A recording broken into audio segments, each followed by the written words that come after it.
Hi, I'm Cammie Marsh, the Faulkner County Ag Agent, and I'm excited to welcome you to my new show called Dishin' Dirt. And we're going to get hands-on with agriculture in Faulkner County. On this show, we're going to learn how to prepare our gardening implements for winter storage and learn the ins and outs of planting trees. So let's dig in.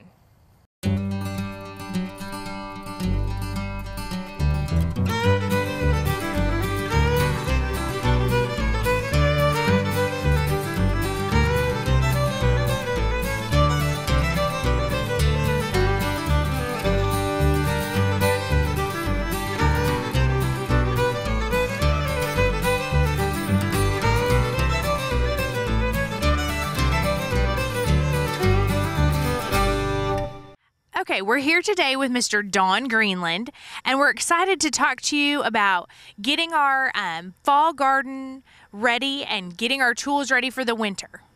Sounds good, Cammie. It's that time of year. We need to be thinking about that. Good deal. So what are some tips that we need to be thinking about for how to do it? Where do we start? The best thing to do would be to round all your tools up and then clean them up. Wash them down with the hose, and if there's some dirt stuck on them, use a wire brush to brush them off, and then oil them with some kind of motor oil. On the handles, we have a problem with weather cracking and such on our rakes and our hose, and the best way to control that is to use an oil of some sort on the handles, and you can use a small amount of motor oil. Don't use a whole lot or you'll make a mess. And I can't remember the name of the other item. Linseed oil. Linseed oil. Linseed oil is the preferred oil to use, but linseed oil has become fairly expensive now, and it's also caustic. So if you use linseed oil, put some plastic gloves on, disposable gloves, and be careful not to get it in your eyes or in your mouth. Our digging tools are usually so dull this time of year that we need to tackle them. If you've got them all cleaned up and lightly oiled, get out your file and file the burrs off the front side of the shovel, and turn that shovel over and file the bevel on the back side of that shovel. That'll make it a lot easier to use come spring. If you've got a hoe that needs some tender loving care, file it down the same way with a flat file on the inner face and do a bevel on the outer face. Now your clippers, big and little, if they're like mine, they've got nicks and ragged edges. They're really dull. Tackle those. Take that same file, and you can see the bevel on the tool, which way to go. Work that down, and then on the flat side, be careful not to put a bevel, but just take the burrs off of the flat side, and then put a little oil in the joint, and also wipe the oil on the metal parts, and that'll help you come spring. You grab that and you're ready to go. Okay, so Mr. Don, we've kind of talked about the tools, but are there other things in my yard that I need to winterize and get ready for the spring? That's right, Tammy. Often people leave their water hoses hooked up to their hydrants, and when the freeze comes, it will freeze at the joint and crack your hydrant. So be sure and take your water hose off, and the best way to drain it is to take the high end and just start walking down, lifting the hose as you go, and drain the water out of the other end. Coil it up, and one of the ways you can keep it under control is to fasten it back together at what is it? Fasten it back together with the fittings on each end. And it sounds like it should be something I can do relatively easy. That's right. It just takes time. And when it starts raining outside and you can't get in the garden, grab those tools and get them tidied up for coming spring. Well, good. Thank you so much, Mr. Don, for helping us find out some easy tips for getting our tools ready for spring. Hi, I'm Robin Dyer, and I would love for you to come work out with me on my show called Burn. This workout is going to be quick, something you can do at home for your busy lifestyle. Give me about half an hour, and I'm going to help you find your breathless edge. This is the workout that's going to be suited just for you. So come join me and let's get fit together.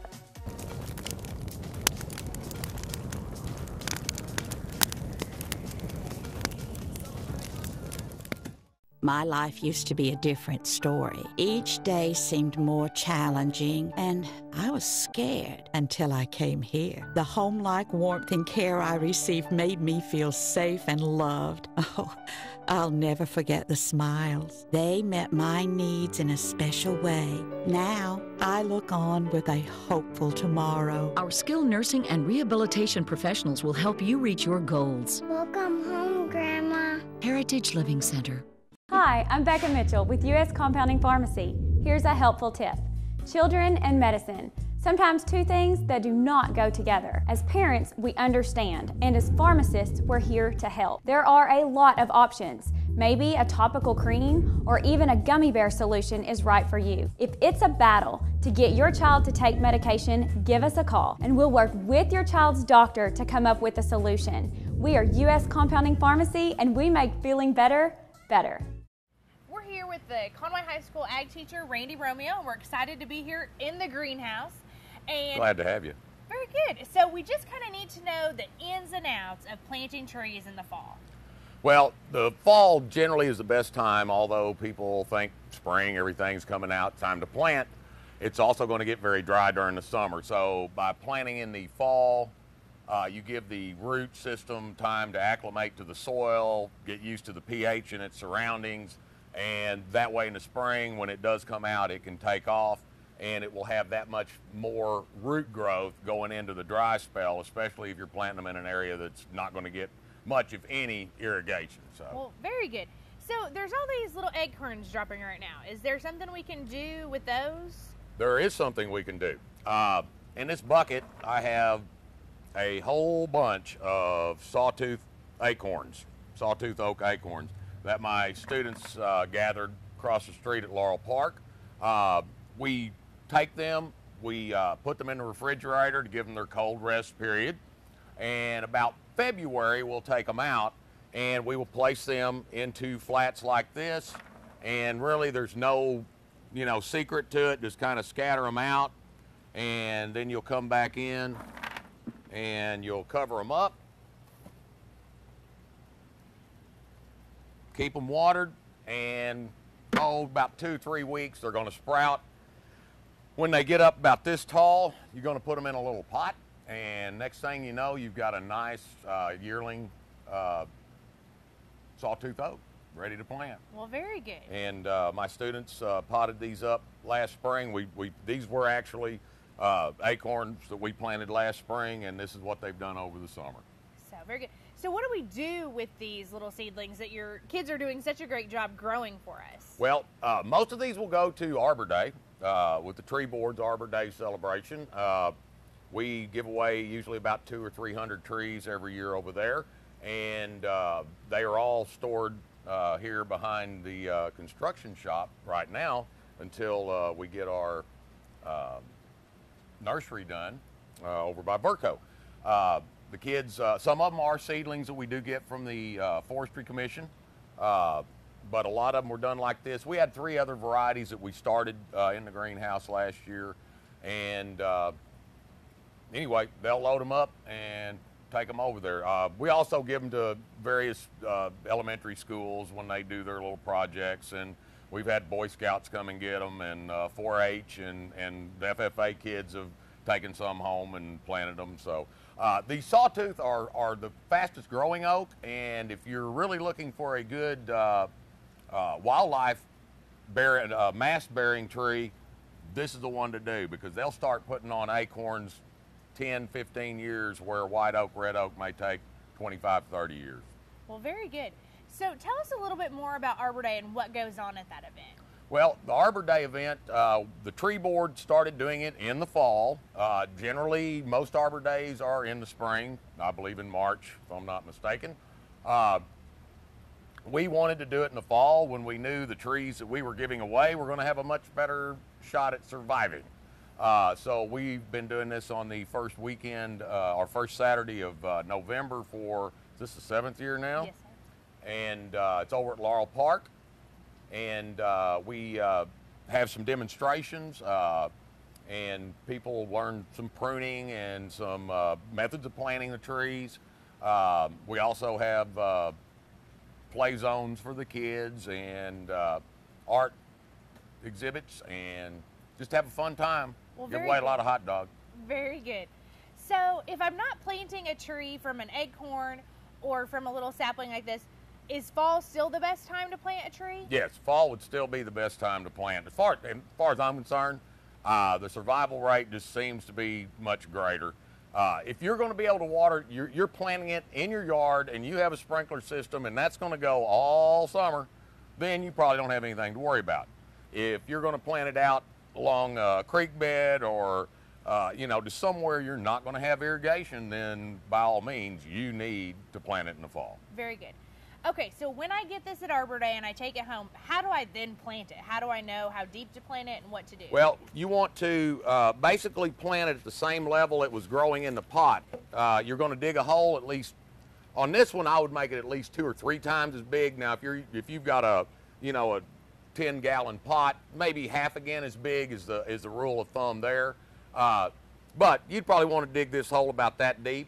But when you put it in the ground, you do not want to bring any soil up above this line right here. You don't want to smother it. You don't want to give it any chance that moisture is not going to get to it for some reason. So you want to plant it at the same level it was growing in the container. If it's a balled and burlap, it's in burlap, you just want it to come to the top of the burlap. So that's basically the rule of thumb.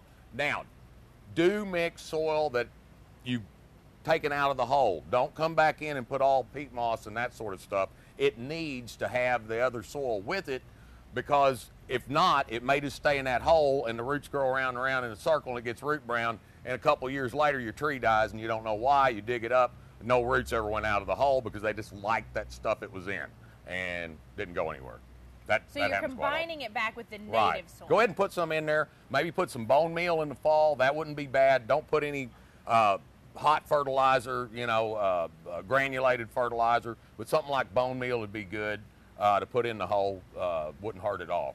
Well, very good. Well, thank you so much for showing us about the acorns and telling us about Arbor Day. Look forward to doing more. Thank you, thank you. You betcha. Thanks for joining us. We'd like to give a special thanks to our Faulkner County Master Gardeners and Randy Romeo with the Conway FFA. This was Cammie Marsh with this episode of Dish and Dirt.